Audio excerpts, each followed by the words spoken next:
Hi hello. ఈరోజు morning ఇలాగొచ్చేసి చాలా బిజీగా సాగిందనమాట. మార్నింగ్ 6:30 స్టార్ట్ చేస్తే 8:15కి అయింది మొత్తం. ముందుగా ప్లాన్ చేసుకున్నాను కాబట్టి సరిపోయింది. పుదీనా రైస్, శనగపిండి కూర, పూరి, రైతా, ఇది మెనూ అనమాట.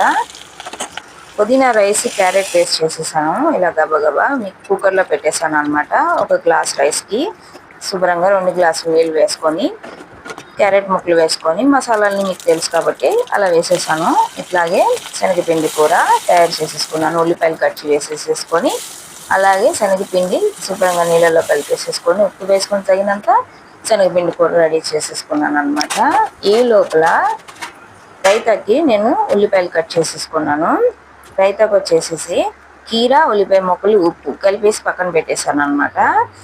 తర్వాత వెంటనే చపాతీ పిండి కలిపేసేసుకొని పూరీలు తయారు చేసేసుకున్నాను. పూరీలు తయారు చేసేసుకొని పూరీలు వేసేసుకుని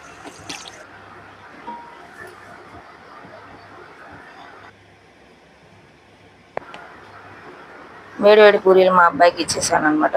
ఇద్దరు పిల్లలు శుభ్రంగా హ్యాపీగా ఉందన్నారు, తినేశారు అనమాట.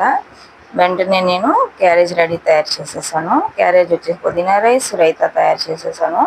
క్యారేజ్ కట్టంగానే వెళ్ళి టాటా బాయ్ బాయ్ అని చెప్పేశారు. స్కూల్కి జంప్ అయిపోయారు అనమాట.